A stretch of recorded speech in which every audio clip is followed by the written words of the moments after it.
Okay, I wanted to make a video for anybody who has an F-150. This is an '08 F-150 that has a center console that won't come out of park. And everybody says, hey, just go push this button here, which is part of the actual lock solenoid here. You can see this portion of it on the outside, and you can always push that down if you pop this center trim panel right here. Just pop it up, you can reach in there, and that'll get you going. If you want to fix it permanently, this is the actual way to do it. And I'm not going to go back and redo all my steps, but I'll tell you roughly what they were. Simply pop that panel off there. What you're going to do down here, I've done some steps I don't need to do, but I figured that out since. There's 4 bolts. They're all 8mm. There's one here. There's one right up here. Right there. And right there. You're going to want to remove those. Take a screwdriver and carefully pry off the connection for the transmission shift cable right here. You can see the shift cable there, which will be on this stud here. Hard to see, but you'll pop that off that stud with the screwdriver.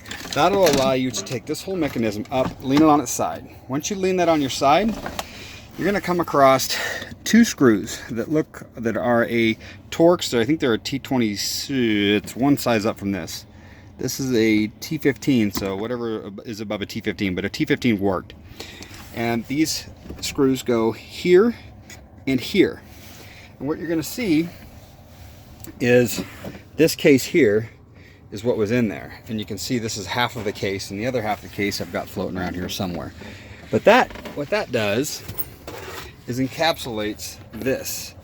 So you can carefully pry, once you pull off the shift interlock, this is the shift interlock itself. I don't want to lose that. I'm about to lose that down there. I don't want to do that. It's got a little spring on it and stuff. Once you get that pulled out, there's another half that I have managed to lose down here somewhere, but I'll find it here in a minute. But this is one half, and you can see that it just pries apart. So those 2 screws come off. You'll pull it off the center console, or off the shifter, and then you'll have these little tabs here that you can pry off and open it up.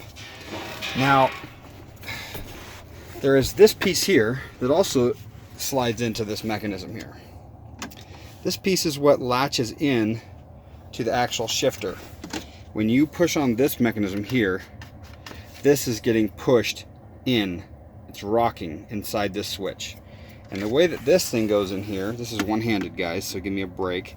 But this leans in and touches this little contact here. And what that contact is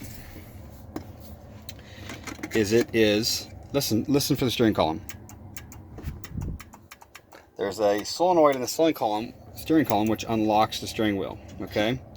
Now, when this is pressed in, if it is held in and I step on the brake, nothing happens here, okay? Nothing's happening. If I let go of it and it's open source, or open, now watch let's see here, let's move this into the correct location. This is spun 180 degrees. Just give me 1 second here. As we spin this around like that, now it wants to fire out because of the spring. But when that circuit is disconnected, when this switch is open and you step on the brake, this piece here will, shoot, that was not what I wanted to do for the video.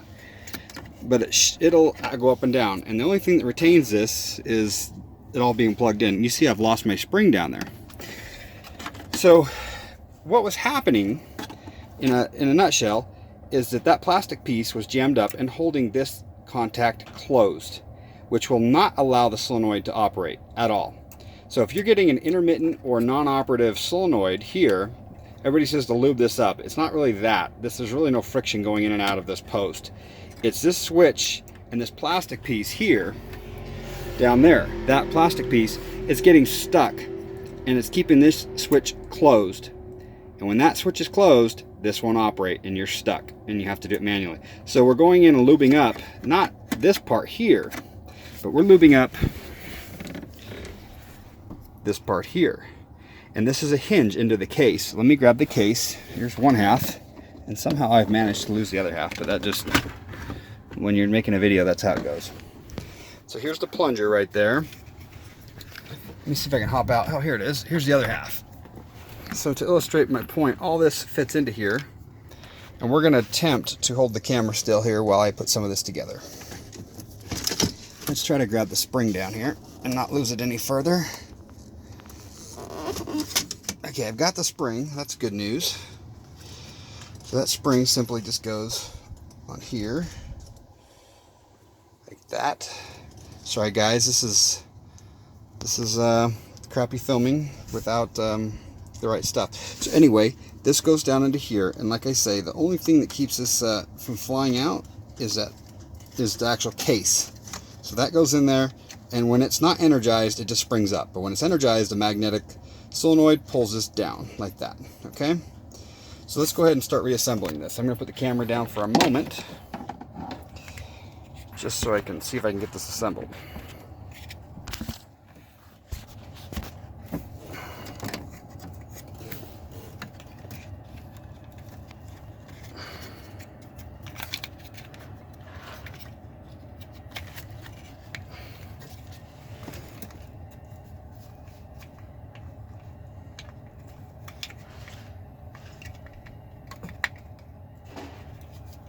I'm not having the luck I'm hoping for yet, because probably I'm using the wrong side. We'll find out. Alright, here we go. So I've simply just set this back in one half of the case here. And now you can see this little rubber pad or foam pad contacts the top here. Now, we don't have the other piece in. We don't have this piece here installed. So because that's not in there, it's not holding up or locking up that switch. And that switch is open, and this is what you're going to see every time. I'm touching the brake. Okay. Now as soon as I come in here and lock this switch, and I run the brake, nothing. Let go, and it works again. So your problem is this is binding and keeping this shut here. And let's put this piece in here so you can see how it interacts in here. Again, the camera's going to go down for a second.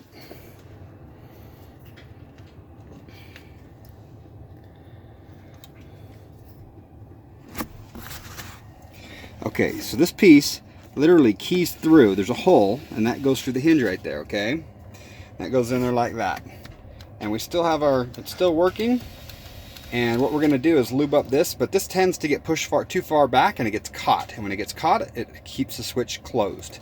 So we're going to put a little bit of our lubricant in there as we reassemble it here. So I don't know that I need to go on a whole lot further with this, but I just want to show you what the actual problem is. It's not the plunger, it's not friction in the solenoid. You don't need to lube it in here. There's hardly any friction at all. It's this mechanism here that then that part plugs into, you can see it grabs on into there in that slot there. And as you pull this up and down right here, you can see that rises, and I'm pushing this button up here. So that rises, and that causes this to rock over. So theoretically, you push the brake pedal, this should go down, and then you pull up on that thing on the shifter right there, and this should rock over, and that hits that switch. When it hits the switch, notice the solenoid releases. Remember, I told you it won't energize, so it's going to its natural state. But that unlocks the steering column, so you can turn the wheel. Okay? But if the switch is stuck in the closed position, it will not operate, and you'll have a jammed shifter. I hope this isn't too ridiculous. But anyway, that's the end of it, guys. Enjoy. Any questions, comment.